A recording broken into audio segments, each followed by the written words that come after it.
Hey there, welcome to Wealth Builder Central. Today, we're diving into the basics of ETFs for beginners. Let's get started.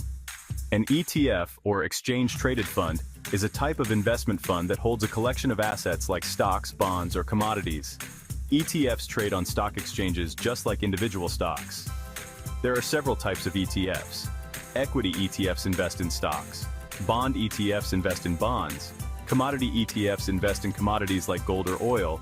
And sector ETFs focus on specific sectors like technology or healthcare. ETFs offer diversification, lower costs, flexibility since they can be traded throughout the day, and tax efficiency due to fewer capital gains. Choose an ETF based on your investment goals. Consider the expense ratio, check the performance history, and know what assets it holds. Thanks for watching.